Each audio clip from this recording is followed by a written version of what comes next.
Boa noite, a paz do Senhor Jesus. Estamos aqui hoje, nessa noite, como nós prometemos, né? Toda segunda, quartas e sábados, né? Nós estaremos aqui sempre às 10 horas da noite.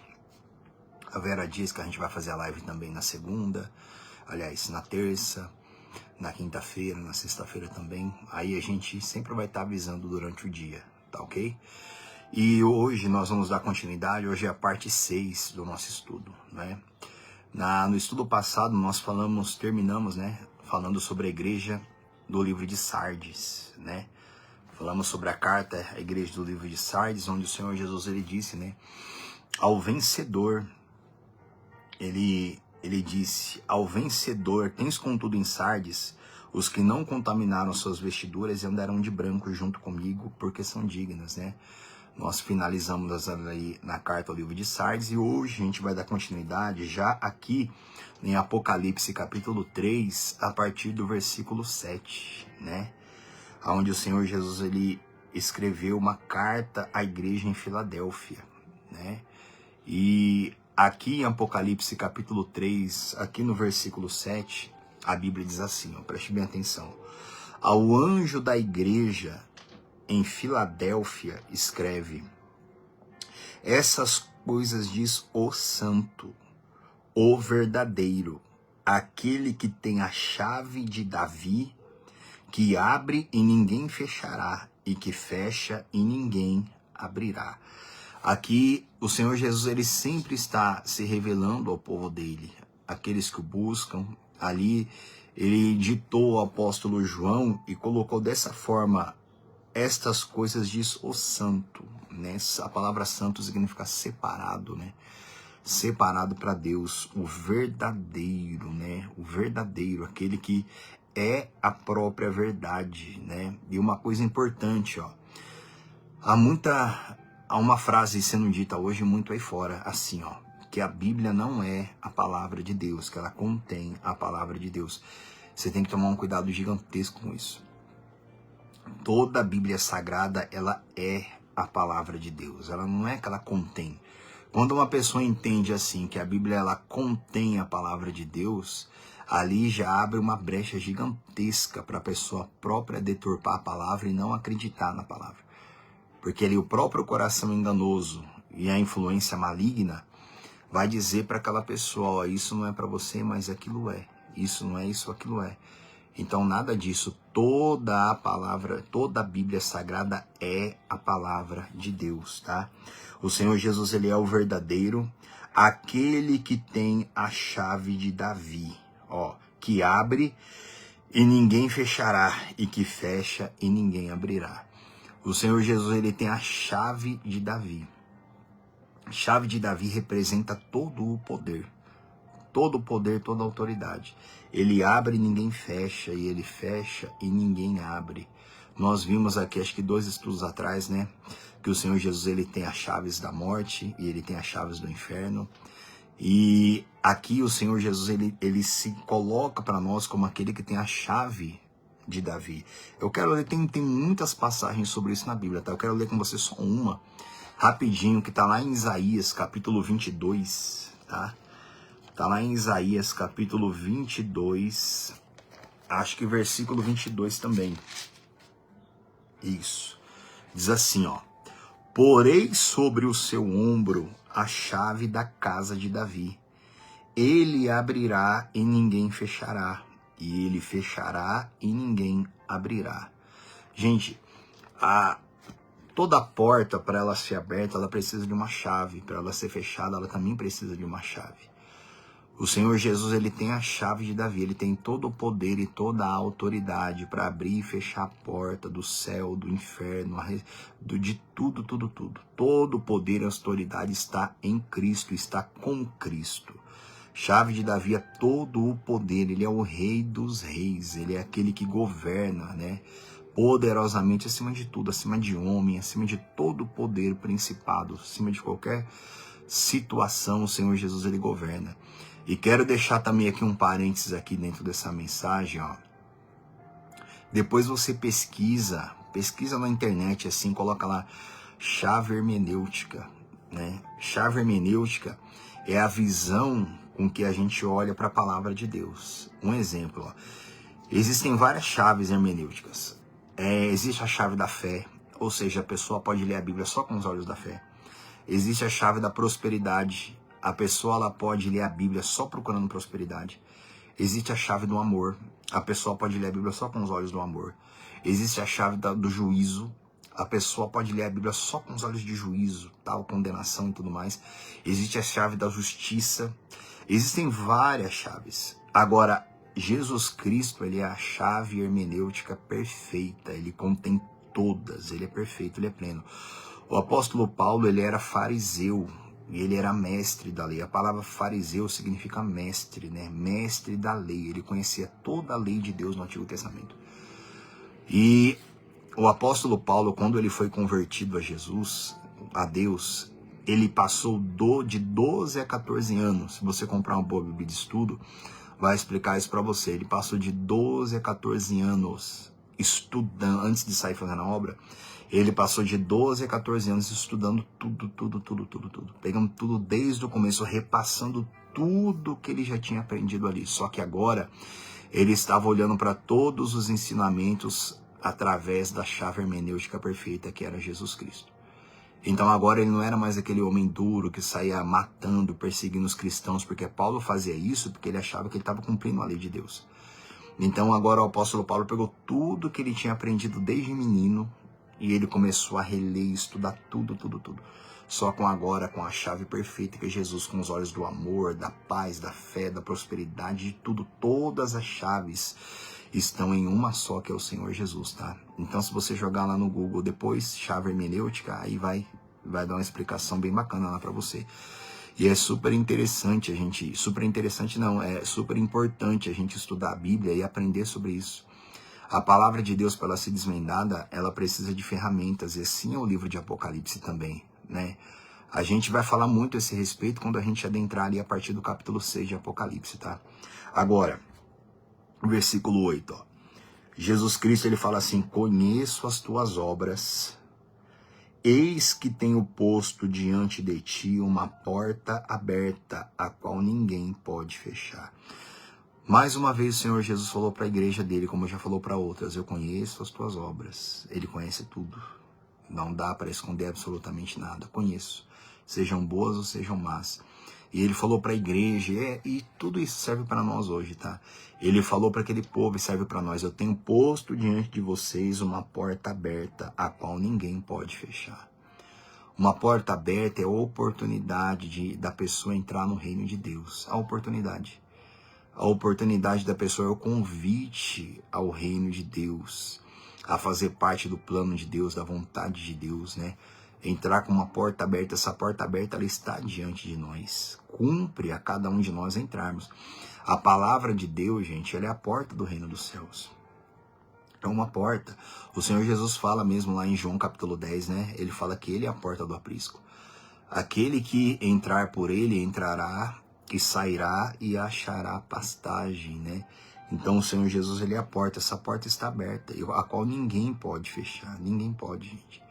Não há demônio, não há inferno, não há pessoas. Ninguém pode fechar essa porta. Absolutamente ninguém. Todo aquele que o busca, que, né, o encontra. Aí ele diz assim para a igreja, ó: que tens pouca força. Entretanto, guardaste a minha palavra e não negaste o meu nome. Olha o que ele falou para esse povo. Eu sei que vocês têm pouca força, mas vocês não negaram a minha palavra e não negaste o meu nome. Olha isso. Ainda que aquela igreja tinha pouca força, mas eles não negavam. Gente, ter pouca força ou muita força, isso nunca vai ser um motivo para que a pessoa negue a Cristo ou deixe de segui-lo de maneira alguma. De maneira alguma. Entretanto, guardaste a minha palavra. Ah, eu sou fraco, por isso eu vivo pecando, por isso eu vivo errando, mas de maneira nenhuma.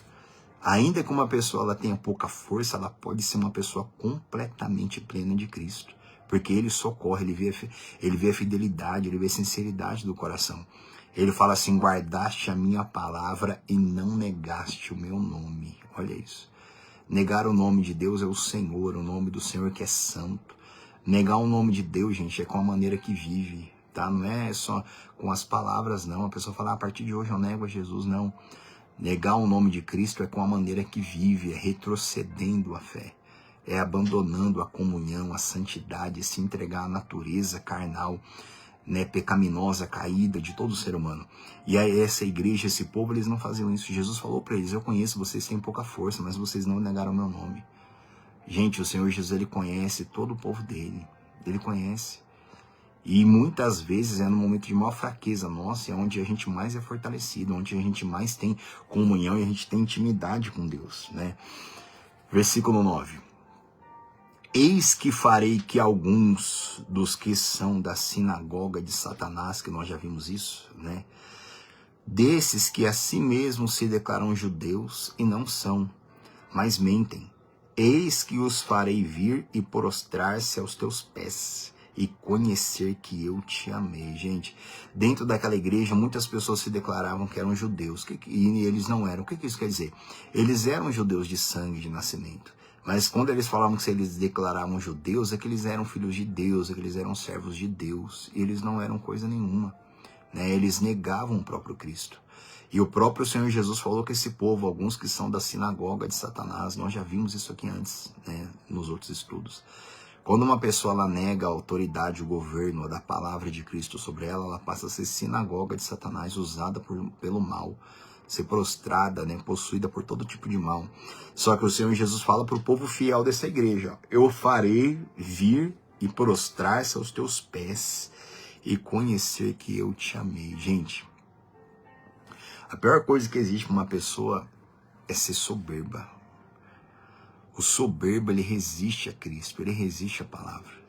A melhor coisa, gente, é ser humilde. Olha o que o Senhor Jesus falou para a igreja fiel. Eu vou fazer com que essas pessoas se prostrem diante de vocês. Meu Deus do céu. Olha que honra que o crente verdadeiro nem merece, mas o Senhor dá. Olha que maravilha você ser fiel, se prostrar diante é reconhecer a sua fé em Cristo verdadeiramente, o seu empenho, a sua dedicação, a sua obediência, né? Isso aqui é uma promessa grandiosa, né? Para todo aquele que é fiel. Gente, vale a pena ser fiel sempre, né? E é sempre terrível quando uma pessoa, ela abandona a fidelidade, ela age com soberba, ela se torna a sinagoga de Satanás, ela confia na força do braço dela. Ela confia no dinheiro dela, na inteligência dela. Coitada dessas pessoas. Coitados. Além dessas pessoas ter influência do inferno com elas, ainda além delas serem pisadas pelos homens, a Bíblia diz assim que o Senhor dá graça aos humildes, mas resiste aos soberbos. Olha isso. A pessoa, além dela ter um inferno atormentando ela vai ser pisoteada pelos homens na vida, e ainda o próprio Deus ainda vai resistir a essa pessoa. Olha isso. A pessoa só tem a perder, né? Só tem a perder. E Jesus falou para o povo, eu vou fazer com que elas se prostrem diante de vocês. Meu Deus do céu. Que coisa terrível para essas pessoas e totalmente desnecessária, né? Se elas servissem, se elas amassem a Cristo verdadeiramente. Igreja, continuando aqui, ó. Versículo 10. Porque guardaste a palavra da minha perseverança, também eu te guardarei da hora da provação, que há de vir sobre o mundo inteiro, para experimentar os que habitam sobre a terra. Olha isso. O Senhor Jesus, ele faz uma promessa para aquela igreja, para todo o povo dele, porque vocês guardaram a palavra da minha perseverança. Guardaram a palavra da minha perseverança. Se mantiveram fiéis, santos, não se contaminaram, não se corromperam, não se envergonharam porque outros zombaram, não se envergonharam, não baixaram a cabeça porque falaram mal. Gente, a vida é assim. Mas eles guardaram a palavra da perseverança, e Jesus fala no começo do versículo 10, também eu te guardarei da hora da provação, que há de vir sobre o mundo inteiro, para experimentar os que habitam sobre a terra. Igreja, isso aqui é uma referência sobre a grande tribulação. A gente vai começar a abordar isso a partir do capítulo 6, tá? A partir do capítulo 6 eu vou entrar fundo nisso aqui e eu vou voltar com esse versículo aqui com você.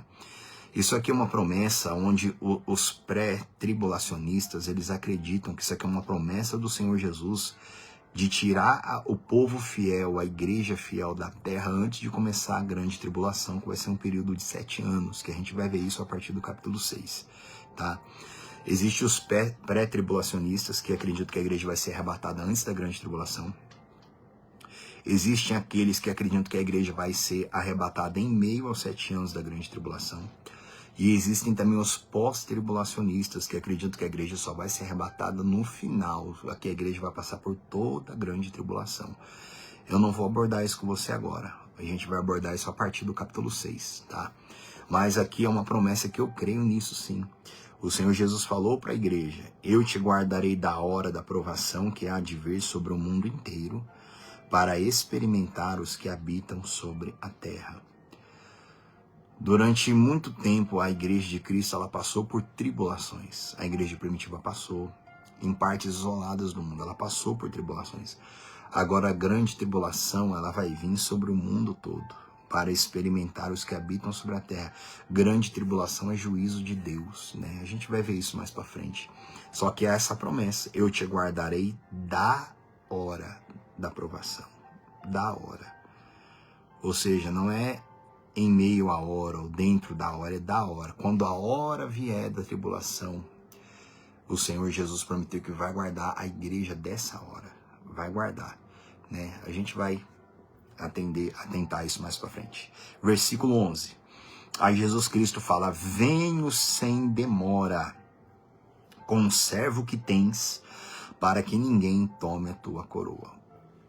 Quando o Senhor Jesus fala assim, eu venho sem demora, não é como em outras vezes que a gente já vê aqui não, tá? Que Jesus está falando que vai vir trazer juízo, porque a igreja não se arrependia, não. Aqui, ele falando venho sem demora, é para a igreja ficar atenta, esperando a Cristo.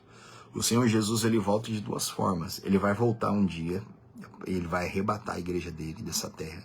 Aliás, a igreja vai se encontrar com ele nos ares, e a gente vai ver isso mais para frente no estudo. E a cada momento que uma pessoa morre, Jesus Cristo está voltando para ela.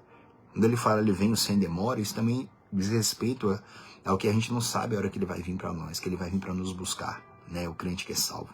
Então ele fala, guarda o que tens para que ninguém tome a tua coroa, que é a coroa da salvação, né? Que a gente vai falar a fundo nisso quando a gente vai no estudo do Espírito Santo, né? Guarda o que você tem para que ninguém tome, né? Isso aqui é muito importante a gente meditar. Para que ninguém tome a tua coroa. Ninguém tome. Ah, a pessoa vai tomar minha coroa espiritual e vai pôr na cabeça dela? Não. Tomar a coroa, tanto homens como inferno, como tudo, tomar a coroa é me fazer perder a salvação, perder a fé salvadora em Cristo, né? E a responsabilidade de guardar a coroa, mais uma vez, mais uma palavra para aqueles que acreditam que uma vez salvo, salvo para sempre, né? Mais uma palavra contra essa doutrina. Guarda a coroa para que ninguém tome. Se Jesus mandou eu guardar para que ninguém tomar, porque se eu não guardar, ela pode ser tomada de mim. Eu posso perder a minha coroa, que representa a salvação. O direito que Cristo conquistou para aquele que crê de entrar no descanso eterno. Então, se ele manda eu guardar para que ninguém tome, é porque ela pode ser tomada, né? Uma vez salvo, a pessoa pode perder a salvação sim, né? Continuando, versículo 12. Ao vencedor faloei coluna no santuário do meu Deus. Ou seja, o direito eterno, a firmeza eterna, coluna. O Senhor Jesus diz ao vencedor, o cristão fiel, verdadeiro. Eu vou fazer coluna no santuário do meu Deus. Coluna é algo que não se move, algo que não se tira, algo totalmente importante, não pode ser removido. É o direito eterno garantido pelo Senhor Jesus de nunca mais ser removido da presença de Deus. É o santuário do meu Deus e daí jamais sairá. Igreja, a gente vai falar muito sobre isso aqui, viu? No final do estudo. Quando a gente falar sobre os tempos eternos, quando a gente falar sobre os 1000 anos que Jesus vai habitar aqui nessa terra, meu Deus do céu. Aí Jesus falou, e dali jamais sairá, gravarei também sobre ele o nome do meu Deus. Isso aqui representa posse, né? Jesus fala, eu guardarei também sobre ele, sobre o cristão fiel, sobre o vencedor, o nome do meu Deus, a marca eterna do Senhor, né? Entre outras coisas que isso diz respeito. o nome da cidade do meu Deus, a Nova Jerusalém, que a Bíblia fala que está no céu, a cidade capital do céu, a Nova Jerusalém que está no céu. Gravarei, o Senhor Jesus fala, eu gravarei sobre ele o nome. Lembra que nós falamos isso, acho que 2 estudos atrás, que o Senhor Jesus fala sobre o vencedor vai ganhar uma pedrinha branca, e nela é escrito um novo nome, e o Senhor Jesus ele vai gravar em nós, aliás, ele já gravou em nós, tá? Porque todo aquele, a eternidade, gente, o destino eterno, ele está gravado no coração do homem. Aquela pessoa que ela é condenada ao inferno, o inferno já está na alma dela já. Aquela pessoa que ela vai para o céu, o reino dos céus também já está dentro dela. O Senhor Jesus fala muito sobre isso, né? Nós temos que buscar para termos o reino de Deus, que é justiça, prazer e alegria do Espírito Santo dentro de nós. Esse é o novo nascimento. O reino de Deus, o destino eterno já está gravado dentro de cada um. Mesmo quando todas as pessoas é condenada, ela pode tirar a marca, a condenação eterna para onde a alma dela vai quando ela morrer e buscar para ter um novo endereço eterno dentro de si. E isso é gravado na alma, tá? E tudo isso está na palavra, que eu não vou ficar abrindo tudo para te mostrar, mas tudo está na palavra. Se você pesquisar, você encontra esse respeito. Aí diz assim, também sobre ele o nome do meu Deus, o nome da cidade do meu Deus, a Nova Jerusalém, que desce do céu, vinda da parte do meu Deus e o meu novo nome. Gente, a Bíblia diz em outra palavra que nem olhos viram e nem ouvidos ouviram o que Deus tem preparado para aqueles que o amam, né?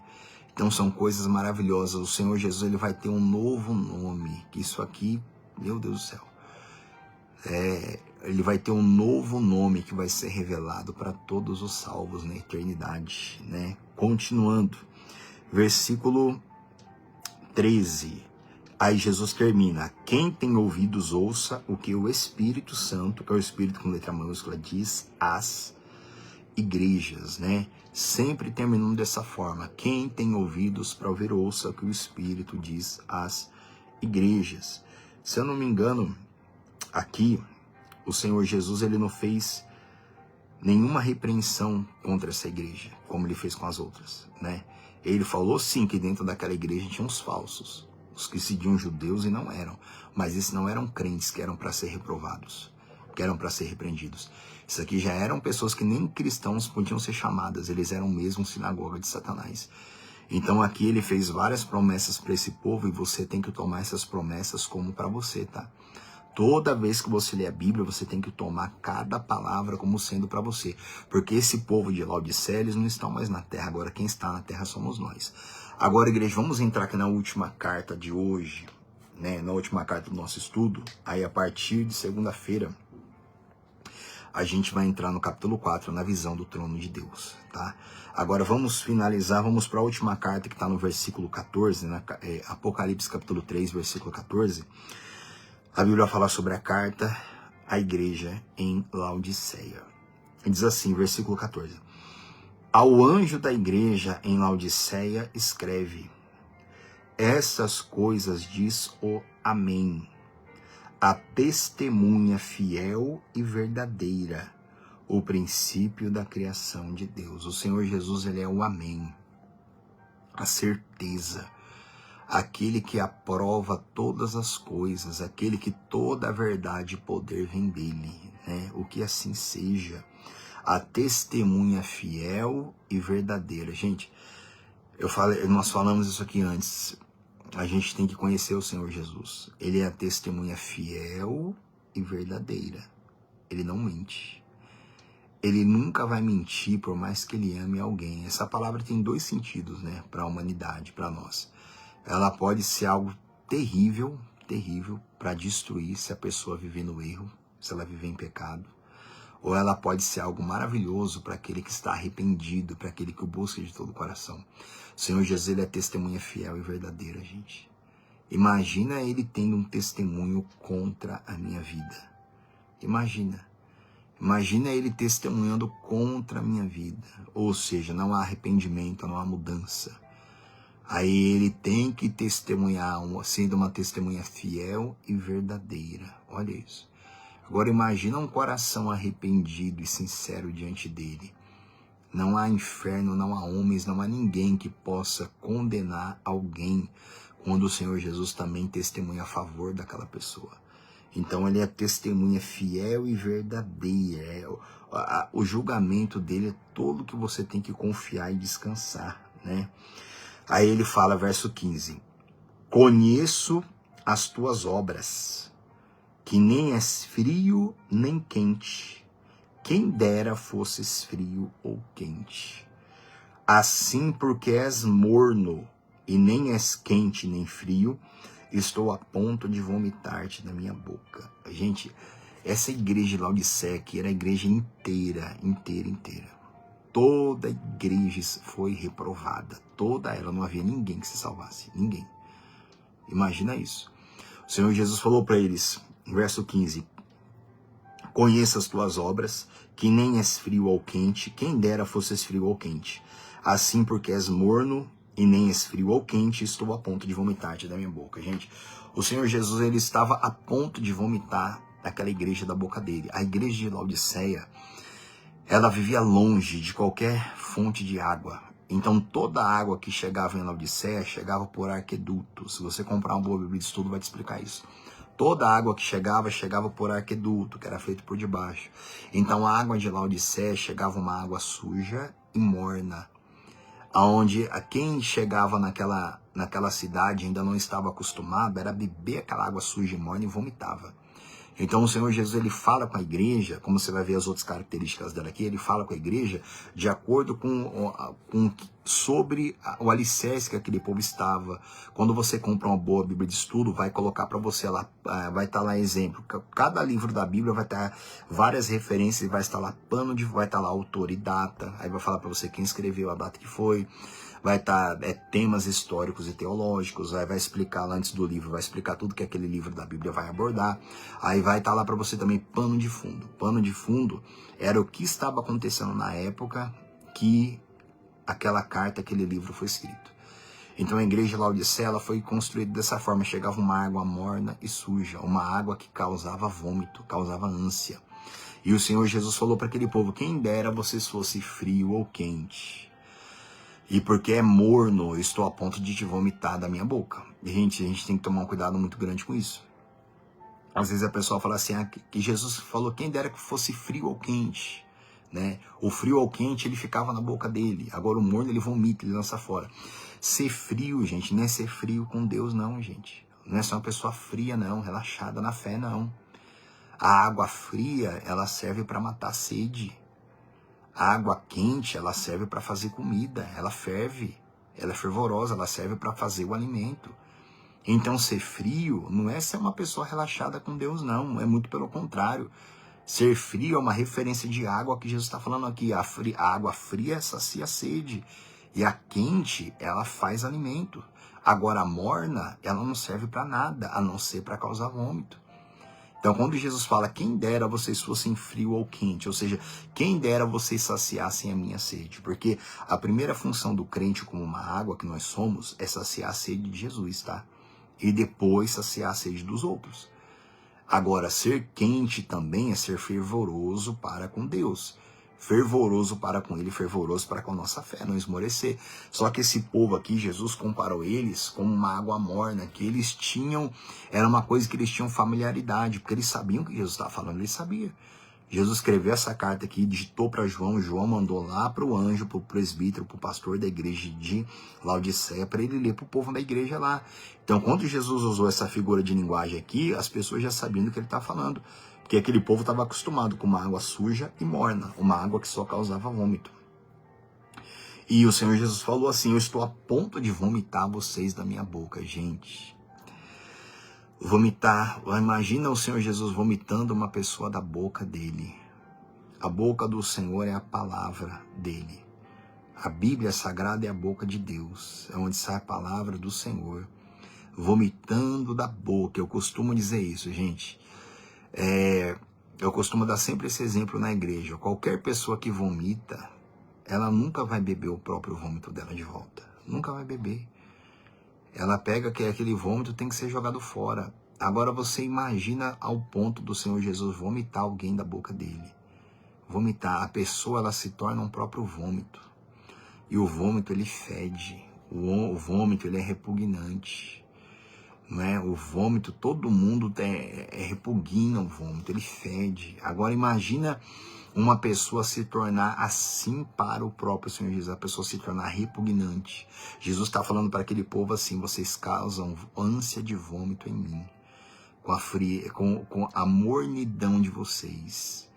Pessoas que não tomavam uma decisão verdadeira, viviam no erro, viviam na carnalidade, nunca mudava, nunca buscava um coração novo, nunca buscava. Ficava sempre daquele mesmo jeito, entrava ano e saía ano, e ficava sempre da mesma forma. Aquele povo causava ânsia de vômitos em Jesus, e isso acontece até hoje, tá? Então Jesus falou para eles: estou a ponto de vomitar vocês da minha boca. Agora, versículo 17. Pois dizes, estou rico e abastado, e não preciso de coisa alguma. E aí Jesus falou, vamos por partes aqui, ó. A igreja de Laodiceia, eles falavam assim: estou rico e abastado, não tenho falta de coisa nenhuma. Gente, a igreja de Laodiceia, ela foi uma das igrejas mais ricas da história. Você vai ver daqui a pouco aqui. A igreja de Laodiceia, eles tinham o melhor colírio do mundo, estava em Laodiceia. Algumas tradições dizem que eles desenvolveram colírio para os olhos. A melhor lã, o melhor tecido do mundo. E Laodiceia também era o centro de todo o negócio do mundo, para tecido, para tudo. Então, e o melhor ouro, o ouro mais puro do mundo também era produzido ali e refinado ali em Laodiceia. Então, Laodiceia era uma cidade super forte no que diz respeito à medicina, no que diz respeito a tecido, com o mundo inteiro ia comprar deles, e no que diz respeito ao ouro mais puro também estava na Laodiceia. Então, o povo da igreja era um povo rico. Era um povo que tinha muita condição financeira, muita condição. Só que eles falavam assim, ó, versículo 17. Pois diz, estou rico e abastado, e não preciso de coisa alguma. Aí Jesus falou para eles, e nem sabes que tu és infeliz? Sim, miserável, pobre, cego e nu. Olha isso. Era um povo rico, eles eram, entre aspas, felizes, né? Porque eles tinham muito dinheiro, muita condição, tá? Os melhores roupas do mundo, o melhor ouro era deles, a medicina de ponta no mundo era em Laodiceia. Só que eles achavam que eles eram felizes por causa disso. E Jesus falou, vocês nem sabem que vocês são infelizes, gente. Não existe nenhuma alegria que se compare à alegria do Espírito Santo. Nenhuma, nenhuma, nenhuma. A alegria do Espírito Santo não dá para descrever para ninguém com palavras. Por mais que a gente fale, não tem como. A pessoa ela tem que sentir. A alegria verdadeira. E a gente vai falar sobre isso no estudo do Espírito Santo, tá? Jesus falou para aquele povo que eles eram infelizes. Verso 17. Sim, miserável, ou seja, era um povo miserável. Eles estavam eles andavam com as melhores roupas do mundo, tá? O melhor tecido era deles, mas eles eram miseráveis. Eles não tinham absolutamente nada. Miserável, pobre, eles eram pobres, porque a verdadeira riqueza eles não tinham. Cegos, eles tinham o colírio foi desenvolvido lá, o melhor colírio do mundo era lá, mas eles eram cegos. Cegos, e ele diz e nu. Olha isso. Eles andavam com as melhores roupas, mas eles eram nus. Eles andavam como ricos, né? Mas eles eram totalmente miseráveis. Olha a situação dessa igreja. E o próprio Senhor Jesus, o pastor, o dono da igreja, escreveu essa carta para eles, né? Agora, um ponto que eu queria chegar com você. Versículo 18.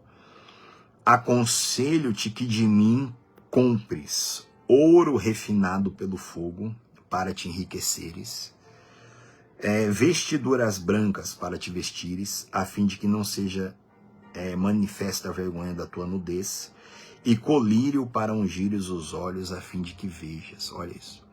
O Senhor Jesus falou que ele tem o ouro, ele tem veste e ele tem colírio.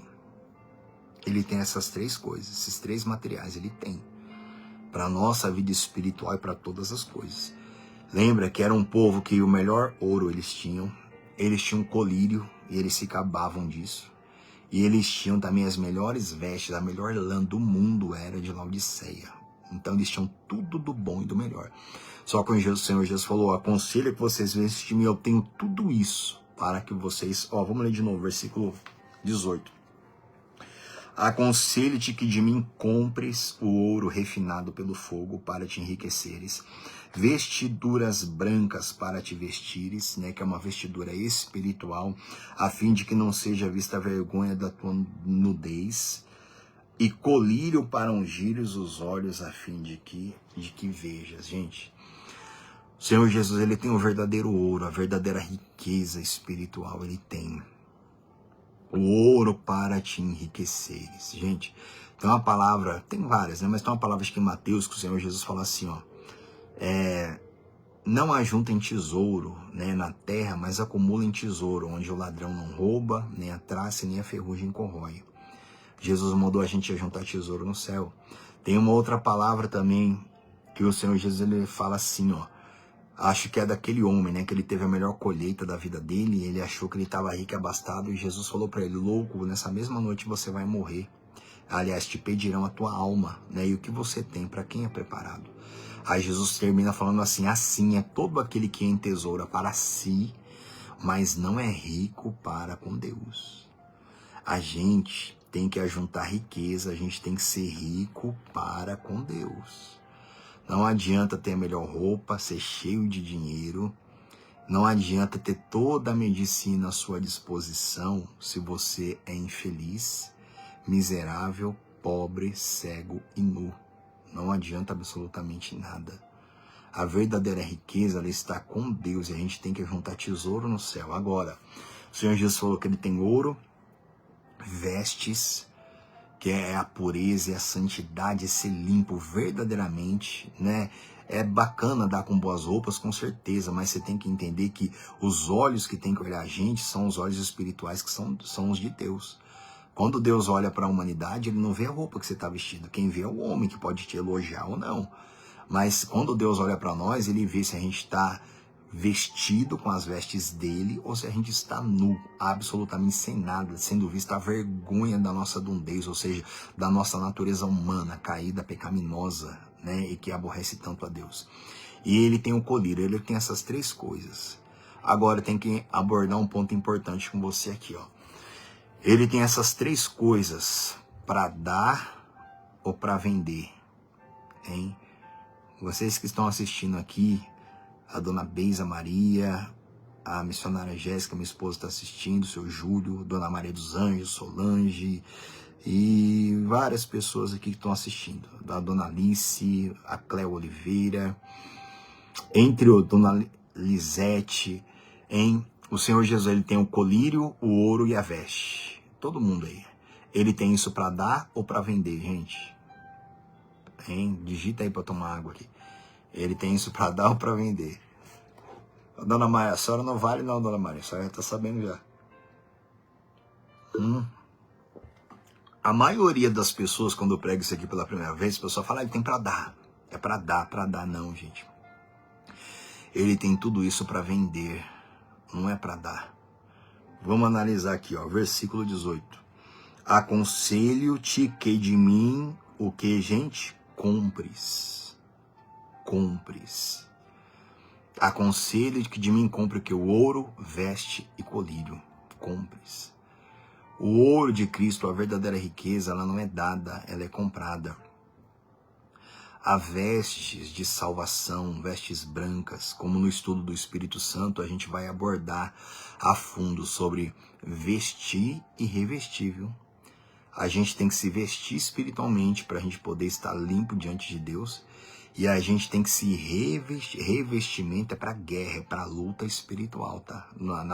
No estudo do Espírito Santo a gente vai a fundo sobre vestir e revestir, Vou dar um conselho que eu já devo falar de novo. Compra, gente, um livrinho chamado Chave Bíblica. Compra uma chave bíblica. Aí você vai lá na chave bíblica, você pega lá a palavra vestir. Aí vai estar na Bíblia todos os versículos que falam sobre vestir. Aí você vai lá na chave bíblica e pega lá a palavra revestir. Aí vai estar todos os versículos lá que falam sobre revestir. Aí você vai estudar sobre vestir e revestir. Você vai ver como que isso vai abrir a tua mente. Isso vai aumentar a sua fé. Agora, voltando aqui, o Senhor Jesus, ele tem tudo isso para nos vender. Tudo isso tem que ser comprado. Só que não é uma compra com um dinheiro, entregando um dinheiro. Eu vou abordar isso agora com você, ó. Abre a tua Bíblia comigo, abre lá no livro de Atos, capítulo 20. Abra lá comigo. Atos, capítulo 20. Deixa eu achar aqui. Atos, capítulo 20. Abra lá, gente. Vai lá comigo. Atos, capítulo 20. Versículo 28. Atos 20, 28 diz assim, ó. Atendei por vós e por todo o rebanho sobre o qual o Espírito Santo vos constituiu bispos, para pastoreardes a igreja de Deus, a qual ele comprou com o seu próprio sangue. Aqui o contexto, a gente não vai se apegar no contexto, né? O Espírito Santo usa aqui o apóstolo para dar essa direção para os bispos, atentar para o povo, atentar para o rebanho, a qual o Senhor Jesus comprou com seu sangue. A igreja de Cristo, aquela alma salva, ela foi comprada com o sangue de Jesus. Ela foi comprada. Então, cada pessoa, ela não pertence ao pastor, não pertence ao padre, não pertence ao sacerdote. Aquela pessoa, ela pertence a Jesus, porque ele que comprou aquela pessoa. Ele comprou com o sangue dele, né? Nós sabemos um pouco o tamanho do sacrifício. Abra lá, 1 Coríntios capítulo 6, lá no versículo 20. 1 Coríntios capítulo 6, lá no versículo 20. Rapidinho. 1 Coríntios 6, 20 diz assim, ó. Porque fostes comprados por preço. Agora glorificai a Deus no vosso corpo. A Bíblia fala, porque fostes comprados por preço. Olha isso. Toda alma ela é preciosa para Deus porque ela foi comprada por preço. Ela foi comprada. E não é o foco pregar sobre isso hoje que eu vou falar agora, mas a própria pessoa ela pode vender a alma dela para o inferno. Quando ela decide obedecer a Deus e aceitar as ofertas do mal, né? A instigação do mal para que ela vive nas suas vontades e na influência maligna. Mas o foco é isso, porque fostes comprados por preço.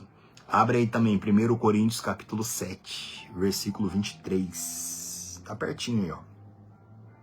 1 Coríntios 7, 23. Diz assim, ó. Por preço fostes comprados. Não vos torneis escravos de homens. Olha isso. Por que eu fiz questão de pegar esses 3 versículos aqui, entre outros que tem? Por prestes vocês foram comprados. Porque quando eu falo assim que Jesus tem o ouro, a veste e o colírio, ele tem isso para vender, isso pode ser uma coisa um pouco ofensiva, dependendo de como tiver a mente da pessoa. Porque ela já pensa logo em dar dinheiro na igreja para poder alcançar alguma coisa. Mas primeiro você tem que se atentar para essa palavra comprar. Comprar. A igreja foi comprada. O direito de uma pessoa ser salva foi comprada por preço, por sangue, que ninguém pagou, a não ser Jesus. Ele pagou um preço que é impossível alguém pagar. Então, a vida com Deus, você vai ver aqui daqui a pouco, ter uma aliança com Deus, uma aliança é um negócio. A gente tem que usar bem essa palavra aqui. Às vezes essa palavra fica meio fria, mas você vai entender que ela não é fria. Uma aliança, fazer uma aliança é fazer um negócio. Um negócio. Só que essa palavra negócio, ela tá banalizada hoje. Quando os homens iam fazer uma aliança no passado, ia comprar, vender alguma coisa, aquilo ali era um negócio, e ali eles faziam uma aliança entre eles. Aí eles faziam aliança, eles davam a palavra, que era a maior garantia, às vezes sacrificavam um animal, se chamava testemunha. Por quê? Porque ali estava sendo feito um negócio, negociando, entregando algo para receber algo em troco. Isso é um negócio, e isso também é uma aliança. Tudo na vida é um negócio, um casamento é um negócio. Tudo na vida é um negócio. Casamento é um negócio, é uma aliança. Você conhecia alguém, você namorou com... O namoro é uma negociação, gente. Você vai negociando com a pessoa. Vai vendo que ela gosta, que ela não gosta, isso, aquilo, outro, plano de vida, tal. Noivado, o negócio, você vai negociando. Até chegar a hora que você casa. O casamento é onde você faz a aliança, onde você sela o negócio que você fez com aquela pessoa, né? Então tudo na vida é assim, comprar, nós somos comprados. Deus fez um negócio para nos comprar. Adão vendeu toda a humanidade para o diabo. Ele vendeu tudo. Quando ele pecou, toda a descendência dele. E ali foram nascendo os filhos de Adão e alguns homens, Noé, Matusalém e outros da antiguidade, até Abraão. Alguns pouquíssimos homens se voltavam para Deus, que criou o Criador dos céus e da terra por causa da natureza, se voltavam de coração e Deus passava a se relacionar com eles. E aqueles homens ali manifestavam uma fé salvadora e Deus entrava em aliança com aqueles homens. É assim que acontecia no passado, né? Depois da descendência de Adão. Então, alguns homens, até que Deus chegou para Abraão, antes de Abraão, Deus levou Enoque para o céu, Matusalém, tantos outros, você tem que estudar isso aí no livro de Gênesis, até chegar em Abraão. Quando Deus chegou em Abraão, Noé também, lógico, quando Deus chegou em Abraão depois, aí Deus fez uma aliança com ele, essa aliança foi feita com Abraão, Isaac e Jacó, que se tornou Israel depois. E essa aliança foi feita uma outra aliança. Aí depois teve a aliança mosaica, depois teve a aliança davídica, a aliança da Palestina, até chegar a nova aliança, que é o sangue de Jesus Cristo, que foi o último negócio que Deus fez com a humanidade, com o homem, chamando o homem para fazer um negócio com ele. Por isso que você encontra tanto na Bíblia, filho meu, dai-me o teu coração. Dá-me o teu coração, anda no meu caminho. Deus pediu para Abraão, filho dele, provando ele, para ver se ele era digno de finalizar aquele negócio com ele, né? Quando a gente chegar no estudo do Espírito Santo, eu vou pregar para vocês sobre alianças. Se eu não estou enganado, para não falar errado, acho que Deus fez 4 ou 5 alianças com um homem, tá? Aí a gente vai abordar isso no estudo do Espírito Santo depois. Então, uma aliança é chamar um homem para negociar, entregar algo. Deus chama o homem, fala com a pessoa se entrega e Deus vai se entregar mais para ela. Cria um negócio, cria uma aliança. Só que essa palavra negócio, ela tá banalizada porque as pessoas logo colocam o dinheiro junto. Aí quando fala em comprar, em vender, tudo isso é uma negociação. Se entregar, buscar a Deus, se dedicar a buscar. Você está fazendo um negócio com Deus, mas essa palavra não pode ser fria. Ela não pode ser fria, ela se tornou fria. Porque entra o dinheiro, entra a barganha e por aí vai, né? Venda da fé, um monte de coisa. Agora essa palavra, ela começou com Deus, é uma aliança que Deus faz, né? Então, que ficasse bem frisado isso com você, né? 1 Coríntios 7, 23. Por preço fostes comprados, não vos torneis escravos de homens. Você foi comprado por um grande preço, por um alto preço, que foi o sangue do Senhor Jesus, foi todo o sofrimento que ele passou. Então não se torne escravos de homens, né? Você deve a Deus, a sua aliança é com Deus. Agora, ainda falando esse respeito, abre lá a sua Bíblia comigo em Mateus capítulo 13. Mateus capítulo 13. Abra lá. Olha isso. Às vezes quando eu prego essa palavra na igreja, às vezes a pessoa logo regala o olhão, né? Aí depois você vai explicando, as pessoas vão entendendo. Ah, Jesus tem ouro é para dar. Não, é para vender. Para vender. Você tem que achar uma moeda que Deus aceite. Grava essa frase. Mateus capítulo 13, tá? Grava essa frase. Acha uma moeda que Deus aceite. Acha. Quando uma pessoa coloca no coração que ela quer receber o Espírito Santo, que ela quer as bênçãos espirituais, que ela quer conhecer a Deus, aí o Espírito Santo vai passar a se relacionar com essa pessoa. Só que ele vai começar a negociar com ela, ele vai começar a pedir coisas para essa pessoa. Coisas que só ela pode fazer e que só ela pode oferecer. Mateus capítulo 13, a gente vai ler lá no versículo 44. Mateus 13, 44, diz assim, ó.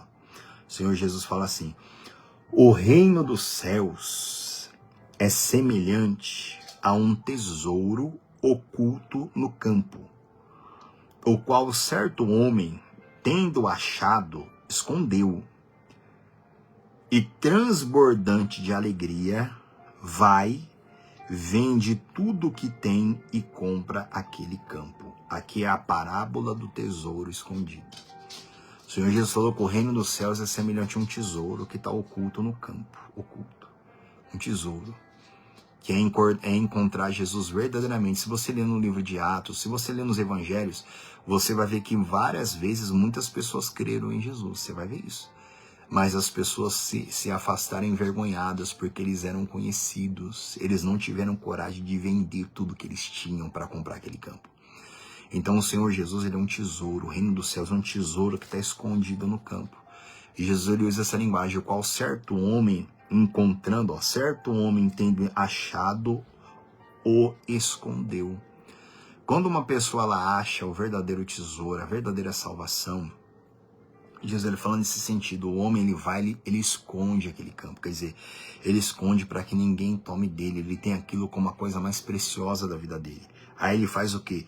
E transbordante de alegria, vai, vende tudo que tem e compra aquele campo. Olha isso.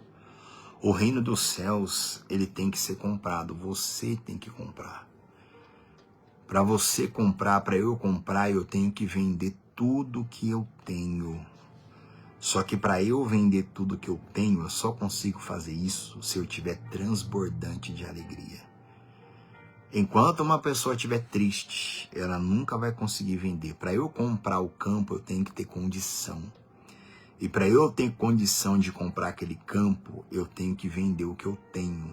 Tenho que vender, eu tenho que negociar. Eu tenho que vender aquele campo. Aliás, eu tenho que vender tudo que eu tenho para eu poder comprar aquele campo. Só que eu só consigo fazer isso se eu estiver transbordante de alegria. A pessoa que ela está triste, vender o que tem, tudo que tem, é abrir mão do que você tem. O que eu tenho? Morte, pecado, natureza humana, orgulho, soberba, vício, uma infinidade de coisas que todo ser humano tem.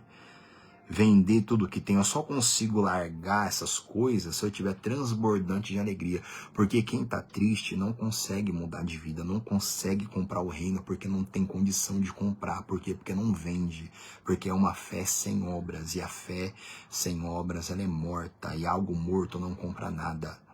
Você tem que entender isso. Toda a palavra de Deus ela casa, ela está toda totalmente junta. Jesus falou que essa pessoa ela vai transbordante de alegria, ela vende tudo que tem, ela abre mão de tudo que ela tem. Eu costumo dizer que esse aqui é o melhor tipo de pessoa que existe para o pastor lidar na igreja. O melhor tipo que tem. É aquela pessoa que ela já chega decidida, ela chega decidida. Às vezes ela fala com a gente, às vezes ela nem fala com a gente, ela fala direto com Deus. Ela fala, o que eu preciso fazer para mudar de vida? O que vocês falarem, ela fala, Deus, o que o Senhor falar eu vou fazer. E esse é o melhor tipo de gente que tem. É aquela pessoa que ela chega decidida. Ela ouve uma palavra, a gente dá uma direção para ela, a gente fala isso, a pessoa, puf, ela muda tudo, ela larga tudo, ela faz tudo que tem que fazer. E esse é o melhor tipo de gente que tem. Ela chega decidida, ela vende tudo que ela tem. Vender tudo que ela tem, lembra disso, é abandonar a vida mundana. É abandonar a vida carnal, é mudar o seu jeito, é matar a velha criatura, é obedecer o evangelho, é não viver mais para si. Isso é vender tudo que tem. Aí a pessoa ela chega decidida, esse é o melhor tipo de gente que tem. Aí eu costumo dar aquele exemplo, né? De quando a gente vai empurrar um carro. Quando você vai empurrar um carro, às vezes uma pessoa só consegue empurrar o carro, mas duas pessoas empurram mais fácil, né? Agora, imagina você, se você tirar as 4 rodas do carro, tira as 4 rodas do carro, deixa o carro ali, ó, ferro ali, aço ali, no asfalto, hein? Vai empurrar aquele carro pra você ver. Você vai ter que juntar umas 50 pessoas para empurrar, ainda assim vocês vão fazer uma força gigante, violenta, e o carro vai não arrastar um pouquinho, assim já vai parar. Assim é a vida da pessoa que ela não vende tudo que ela tem. É como um carro sem roda para empurrar. Aí tem que juntar um monte de gente para estar orando por ela, jejuando por ela. Aí ela tem que pedir oração em todas as igrejas, juntar um monte de gente para empurrar a vida dela, para ver se ela alcança alguma coisa na vida. Ainda assim, alcança um negocinho de nada e para depois. É assim. É a pessoa que ela não tem coragem, ela não tem essa disposição aqui. Por quê? Por que ela não consegue comprar o campo? Porque ela não tem condição. É uma fé sem obras, e uma fé sem obras é morta. Lembra do jovem rico? O jovem rico, ele estava quase lá. Ele chegou para Jesus e falou, bom mestre, o que eu posso fazer para herdar a vida eterna? Aí Jesus falou, você conhece os mandamentos? Aí ele falou, conheço, eu pratico, tal, desde menino, tal. Aí Jesus falou para ele, só te falta uma coisa, vai e faz o quê? Vende tudo que você tem, dá aos pobres, vem e me segue e terás, como é que está escrito?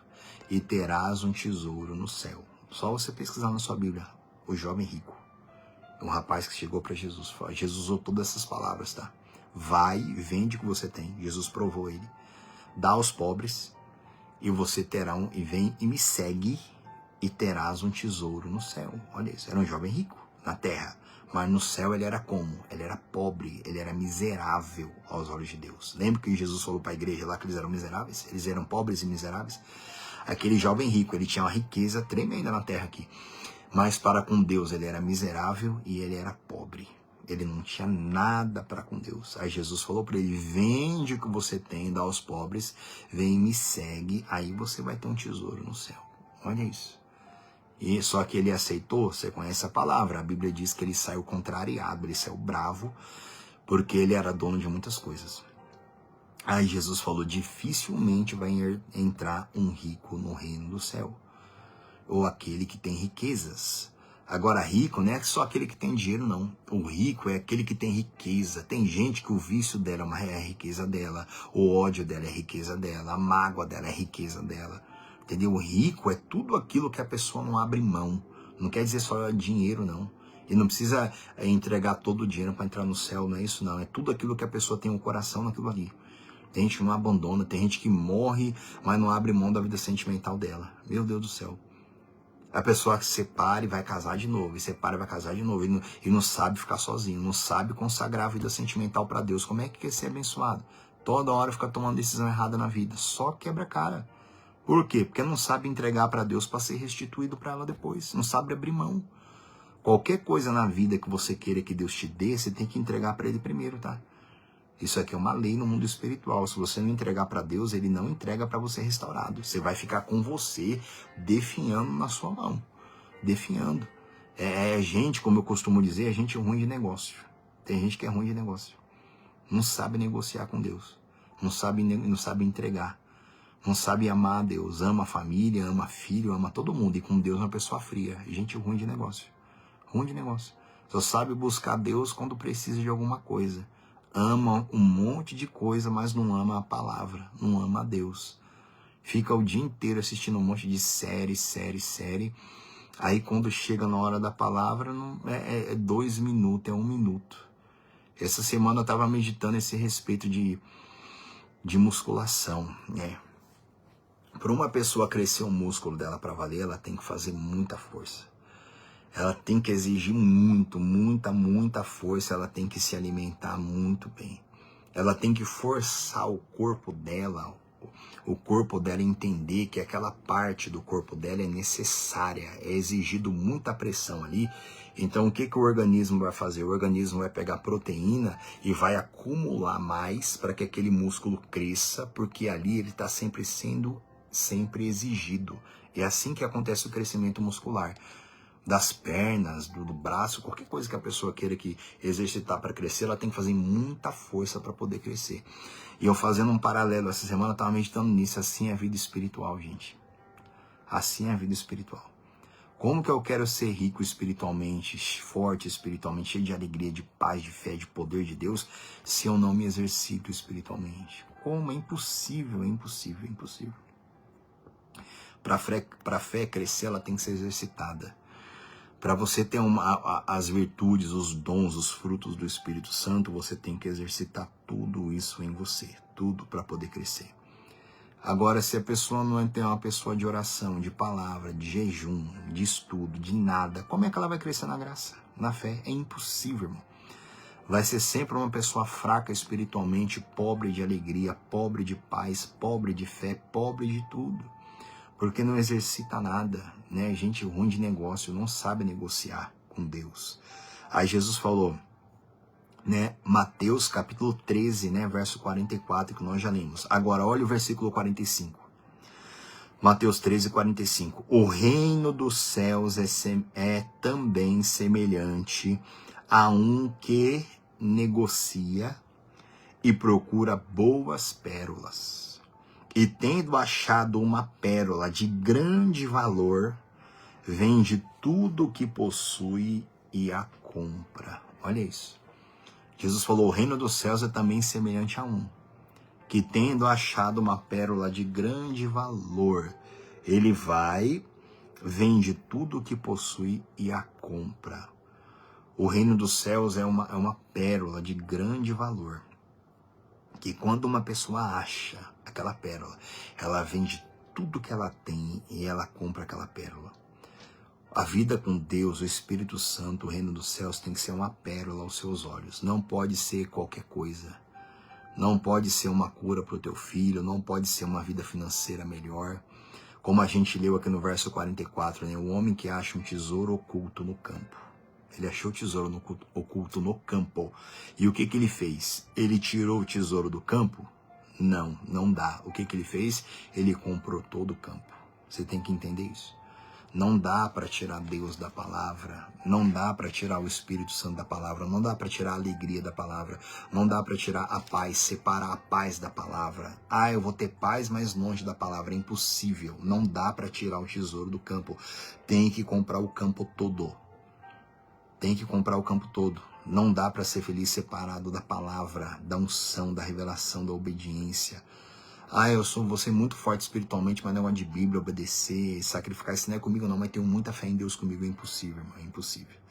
O tesouro está oculto no campo, está oculto lá. Só dá para eu ter o tesouro se eu comprar o campo todo. Por isso que eu sempre falo, não pode ficar vivendo de versículo isolado na Bíblia, não pode, não dá. Ah, eu vou ser feliz do meu jeito. Ah, eu acredito em Deus do meu jeito, é impossível, o tesouro está escondido no campo, tem que comprar o campo todo. E para eu comprar o campo todo, eu tenho que ter condição. E para isso eu tenho que vender tudo que eu tenho. Abre mão de tudo, fazer o maior negócio da vida de uma pessoa, né? Ainda no verso 46, né? A parábola da pérola. E tendo achado uma pérola de grande valor, vende tudo que possui e a compra. Agora, vamos voltar no versículo 45. Ó. O reino dos céus é também semelhante a um que negocia e procura boas pérolas. Gente, uma pessoa ela só vai encontrar o reino de Deus se ela for uma pessoa que negocia e ela já procura boas pérolas. Ela procura. A pessoa ela tem que procurar.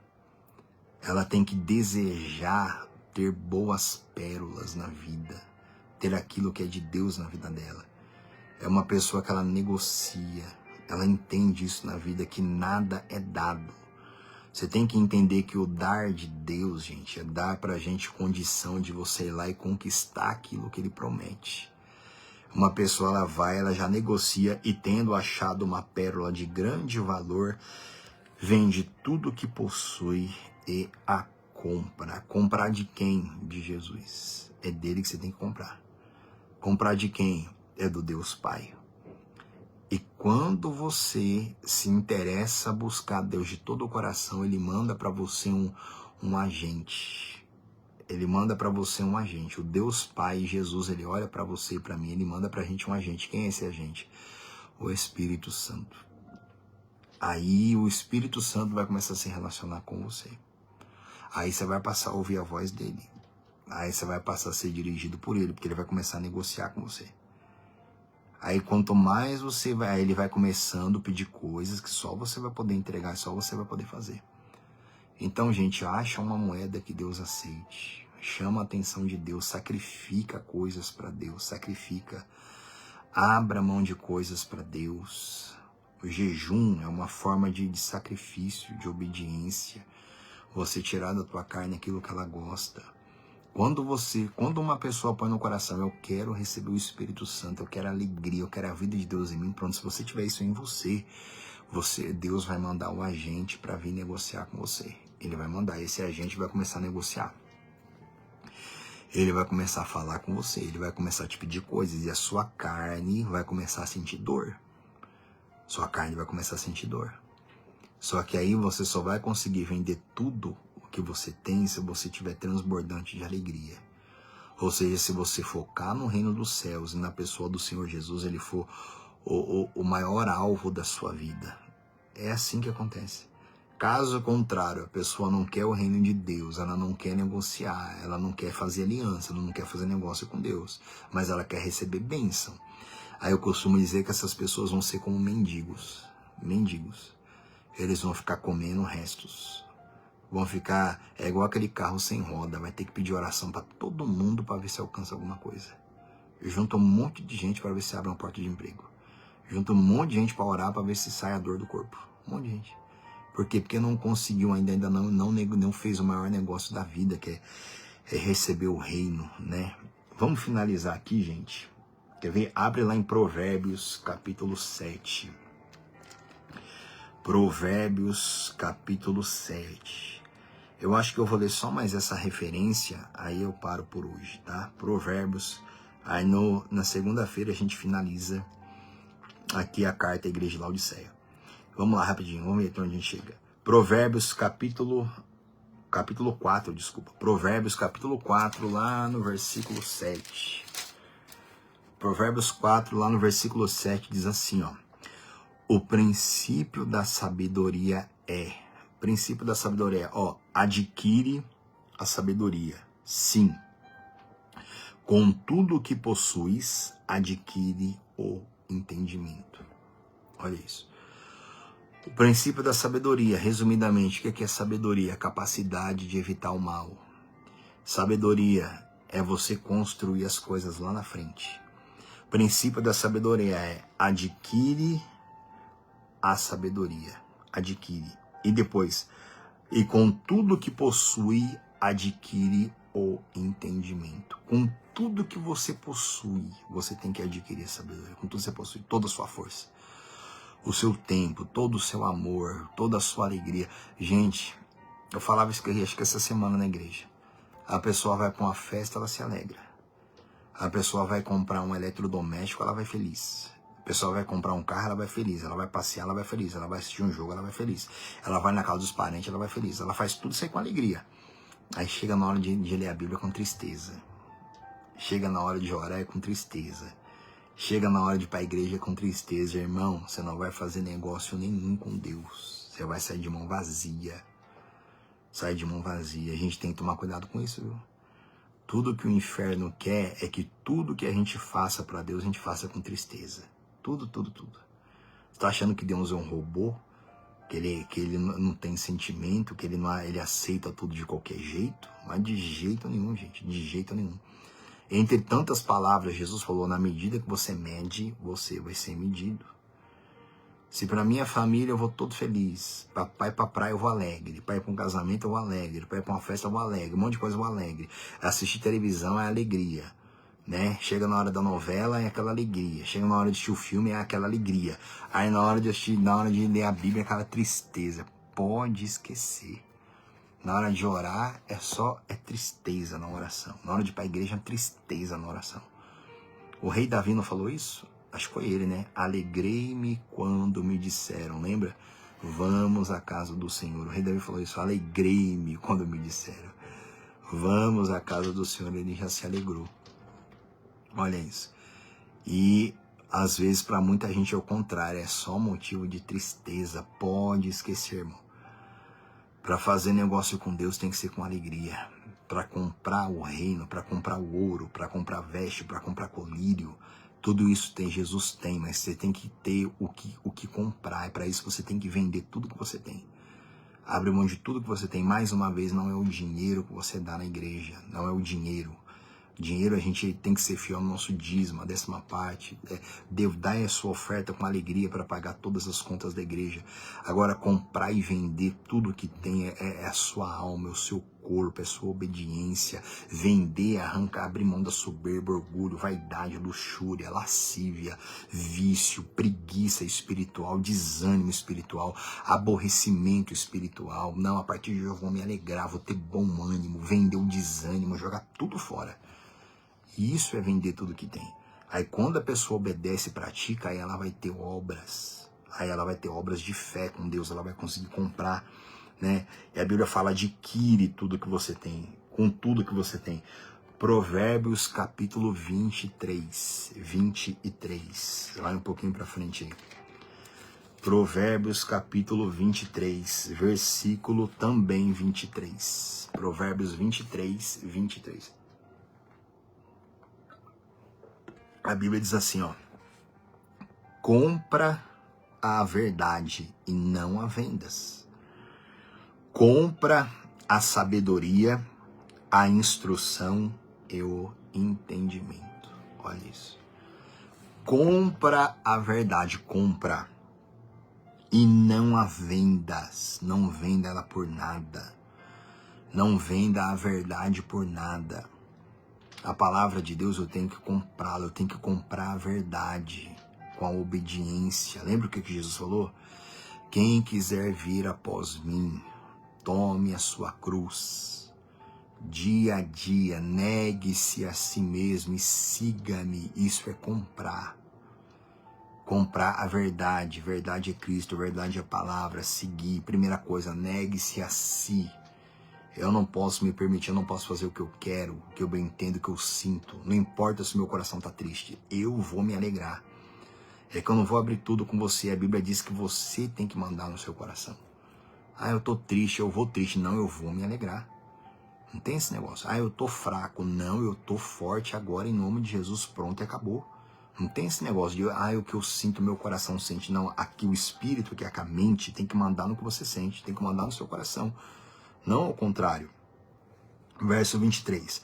Compra a verdade e não a vendas. Compra a sabedoria. Compra, vírgula. Compra a instrução. Isso aqui é muito profundo. Compra a instrução do Senhor, vírgula. E compra o entendimento. Tudo isso tem que ser comprado. Comprar o entendimento. Comprar o entendimento, gente, também é você massacrar a tua carne, o seu eu, os seus sentimentos. Sabe como é que se compra o entendimento também e a instrução? É aquele que medita na palavra dia e noite. Em vez de ficar pensando bobagem, pensando na sua cabeça, ficar voando com um monte de coisa, para eu comprar um entendimento, para eu ter entendimento espiritual, eu tenho que ser uma pessoa que medita na palavra, tem que meditar. Meditar, meditar. Ainda que você esteja trabalhando, fazendo qualquer coisa na vida, a palavra tem que estar repassando a tua mente, repassando, repassando, repassando. Em vez de estar pensando besteira, pensando coisa ruim, pensando coisa que não deve, você tem que meditar na Bíblia o dia todo, meditando. É aqui que você começa a comprar o entendimento. Comprar o entendimento é Deus revelando para você tudo claramente, é você entender como Deus entende. É você ter a mente de Cristo. Compra a instrução. A instrução, gente, é a revelação plena, é enxergar tudo transparente como Deus enxerga. Só que a instrução, ela é comprada. Quando você compra qualquer coisa na vida, não vem um manual de instrução. Se você segue o manual de instrução, você vai saber tirar o melhor daquilo ali e aquilo ali vai durar na tua mão. Não tá seguindo um manual de instrução, você vai quebrar aquele negócio, vai arrebentar com aquele negócio e você ainda não vai tirar tudo que ele tem para te oferecer. Então não tem ninguém melhor do que Deus para dar instrução para nós. E a instrução também é comprada. Tem que comprar. Tem que apresentar para Deus uma moeda que ele aceite. Apresentar cada vez mais. No sacrifício, na obediência, na dedicação, em todas as coisas. Volta lá para Apocalipse. Acho que em menos de 5 minutos a gente termina agora. Volta lá. Aí na segunda-feira a gente já vai direto para o capítulo 4. A gente acaba a sessão das cartas hoje. Agora, vai lá. Apocalipse, capítulo 3, né? Pra gente terminar. Vamos ler de novo. Apocalipse, capítulo 3, versículo 18. Vamos lá. Aconselho-te que de mim compres o ouro refinado pelo fogo, para te enriqueceres, vestiduras brancas para te vestires, a fim de que não seja manifesta a vergonha da tua nudez, e colírio para ungires os olhos, a fim de que vejas. Eu repreendo e disciplino a quantos amo. Sê, pois, zeloso e arrepende-te. Eis que estou à porta e bato. Se alguém ouvir a minha voz e abrir a porta, entrarei em sua casa e cearei com ele e ele comigo. Gente, o Senhor Jesus tinha sido colocado para fora dessa igreja, para fora. Ele que abençoou todo aquele povo, agora que Jesus tinha sido colocado para fora da igreja. Só bate numa porta, gente, quem está do lado de fora. O Senhor Jesus, ele nunca vai entrar numa vida onde a porta não for aberta para ele, tá? Quem invade a vida são os espíritos malignos, eles invadem. Só que ainda, mesmo assim, ainda para eles invadir, a pessoa tem que fazer a vontade deles ainda, que é a rebelião contra Deus, que é o pecado, que é toda a desobediência contra a palavra de Deus. Mas o Senhor Jesus só vai entrar numa vida quando aquela porta estiver aberta para ele. Ele só vai entrar na tua mente se a sua mente estiver aberta para ele. Se estiver aberta para ele. Eu acredito muito em Deus, que não sei o que, mas a Bíblia para mim está escrito em japonês, em chinês. Pode esquecer. Ele só vai entrar se a porta estiver aberta. Jesus tinha sido colocado para fora da igreja. Para fora. Só que ainda assim, com toda a humildade dele, paciência dele, ele estava batendo na porta. E a igreja de Laodiceia, se você pesquisar, hoje, onde é Laodiceia, é um deserto, né? Eles não ouviram a voz de Cristo. Ele falou, eu entrarei na sua casa, cearei com ele comigo. Quer dizer, eu vou participar da sua vida e você vai participar da minha. Quando o Senhor Jesus ele entra na mente, no coração de alguém, ele passa a participar da tua vida. E você passa a participar da vida dele. Aí nisso você tem que ver como é que está a sua alma, né? Você tem que ver como é que está o seu coração, né? Vamos finalizar, versículo 21. Ao vencedor dar-lhe-ei sentar-se comigo no meu trono, assim como também eu venci e me sentei com meu Pai no seu trono. Isso diz respeito também a toda a autoridade e poder que nós receberemos no milênio. Nos 1000 anos que o Senhor Jesus vai morar nessa terra aqui, vai habitar aqui com salvos glorificados, né? Que a gente vai ver isso mais para frente. O último versículo de hoje, verso 22. Quem tem ouvidos, ouça o que o Espírito diz às igrejas. E aqui o Senhor Jesus, ele termina 7 cartas a 7 igrejas. Toda a sua igreja, por todos os tempos até hoje. Até hoje, essa data que nós estamos aqui, 2025. Também 7 tipos de pessoas dentro da igreja, dentro do corpo dele. A gente tem que analisar essas cartas constantemente, para a gente ver os erros e os acertos. Para a gente ser santificado por ela, e para a gente ser fortalecido pelas cartas. E para a gente receber a fé necessária, para a gente caminhar como o Senhor Jesus ele quer.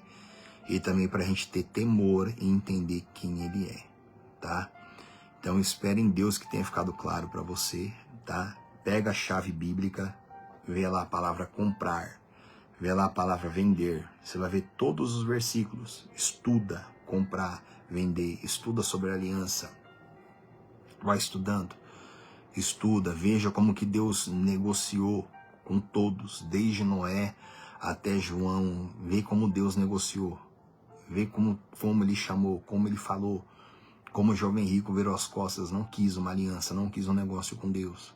Veja como outros quiseram. Veja como Saul fez uma aliança, mas depois quebrou. Vai vendo as alianças que Deus propôs. E o sangue da nova aliança, no sangue de Cristo. Receber Jesus Cristo, entregar a vida para Ele, o coração para Ele, a mente para Ele, tá? Então eu espero que essas palavras tenham ficado claras aqui no seu coração, no seu entendimento. E já no próximo estudo nosso, vai ser na parte 7. Né? A gente vai entrar na visão do trono de Deus, tá bom? Então não falte, esteja conosco aqui no próximo estudo, tá? Você pode ter a certeza que amanhã você vai acordar muito bem, dado essas palavras que você ouviu, que nós ouvimos aqui, tá? Quero desejar uma boa noite a todos. Essa palavra vai ficar no YouTube, vai ficar no Instagram, vai ficar no Facebook também, tá bom? Essa parte 6 aqui do nosso estudo, tá bom? Deus abençoe vocês. Amanhã é domingo, ou dependendo de quando você for assistir essa pregação, domingo esteja na casa de Deus, na igreja, seja qual for que você frequente, tá bom? Deus abençoe cada um de vocês e fiquem na paz, em o nome de Jesus.